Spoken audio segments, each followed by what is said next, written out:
Chapter 1. On board the Parveena. Leaning on the rail at the stern of the cruise ship Parveena, sipping his champagne, Eddie Munro looked out across the water and into the darkness. There was a warm, gentle breeze, and the sea was calm except for the dizzy trail of water churned up by the ship's angry propellers. It was a beautiful evening, and there was no one else on deck. Eddie liked it that way. He looked down at his watch, which showed 10:31 p.m., and the ship was already half a mile from the harbour.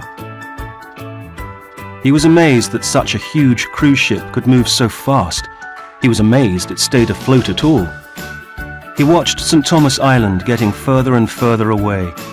He stared at the silhouette of the island, at its faint black shapes of hills rising up into the night sky. Eddie smiled to himself as he noticed he could no longer see where the lights ended and the stars began. He finished his champagne and, for good luck, threw the glass far out into the sea. He never heard it drop. He couldn't see much at all in the warm Caribbean darkness, but he noticed for the first time how high up he was. The sea was a long, long way down, he thought.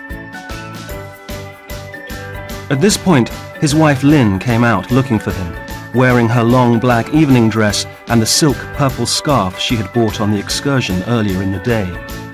Her hair was dark and short, with plum-coloured highlights. He turned to put his arm around her as she joined him.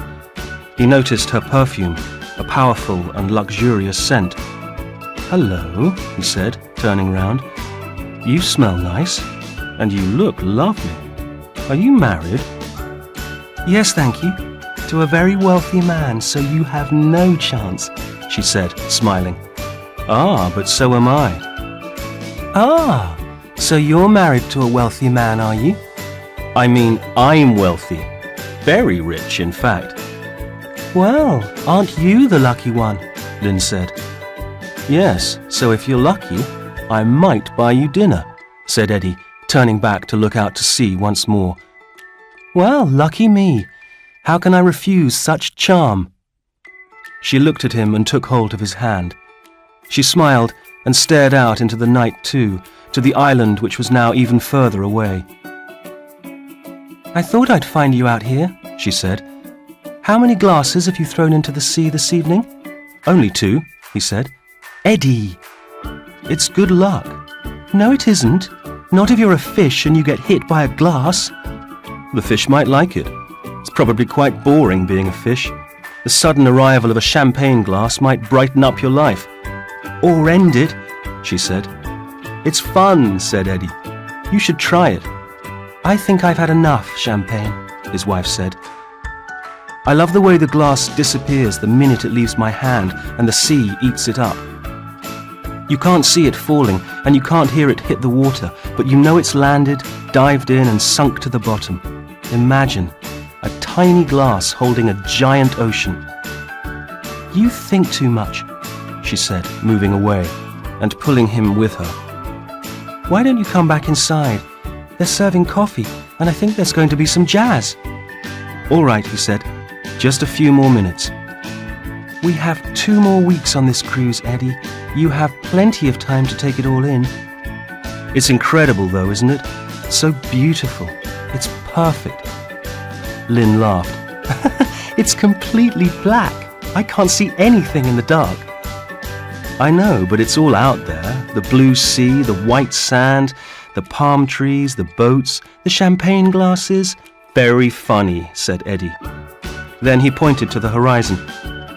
"Look over there at the dots of light. Do you think they're lights on the island, or stars?" Lynn looked hard into the night and gave it some thought. Lights. But you're not sure." "I am sure. I'm always sure." He said. "How is that?" "Because I'm always right," she said, smiling. "Oh, really?" "Of course. I was right about setting up your own business, wasn't I?" "Yes." "And I was right about selling the business off this year for 20 million, only 16 years after starting." "Possibly," he teased. He wouldn't give in so easily. And I was right to let you take me on this cruise, to relax and celebrate in style. Oh, I see. How generous. Just think, you don't have to work ever again. You're a millionaire, Mr. Edward Munro. How does that sound? Lucky me, he said proudly. Yes, lucky you, lucky us. Now come inside before we lose all our money paying for missing champagne glasses. Back inside, the dining room was full of people. It was hot, but the lighting made it welcoming and comfortable. In the time Eddie had been outside, a space had been cleared for dancing, and a few couples were already on their feet. In the corner, 4 musicians, 3 men and 1 woman, were playing a song Eddie knew well, but he couldn't recall its name. The singer was wearing a navy blue cocktail dress, and the men were wearing tuxedos, black ties, and formal dinner suits. Eddie noticed how young the woman looked. Too young to have known the tune when it first appeared, Eddie thought, but her voice was strong and clear, and she seemed to believe in the words at least. How old was she? 25, 26? Imagine singing on a cruise ship in your 20s. What a life! The fun, the parties, the people, the places to go and things to see before your life had even started. It seems so easy now, Eddie thought. His 20s had been very different, and his 30s. Eddie tried not to think about his own past. Now was all that mattered. The past was the past. What doesn't kill you makes you stronger, Clive, his business partner, always said. No such thing as luck, he once said. It's simply the moment when preparation meets opportunity. By now, Eddie was sitting back at his table and next to his wife. She was watching the band and tapping the table. She smiled at the other passengers opposite her, who smiled back, relaxed and enjoying the moment. Eddie looked at his watch. It was almost 11 p.m., but he wasn't tired. Quite the opposite. He felt relaxed and energized. He'd always been an evening person, never a morning person. He looked around at the giant lounge with its circular tables and well-dressed diners and the perfect white tablecloths. The waiters and waitresses in their smart uniforms moved smoothly in and out of the room, and Eddie's eyes followed them as they carried plates and coffee and cakes and trays around the tables, along the aisles and past the bar. Eddie watched the barman throwing ice cubes and cocktail shakers in the air and juggling them as he made the drinks in acrobatic style. He was confident and polished and also young, possibly the same age as the singer. Why was everyone so young these days? Where were all the cruise ship jobs when Eddie was trying to get started in life? Why hadn't he thought of working on a ship in the Caribbean?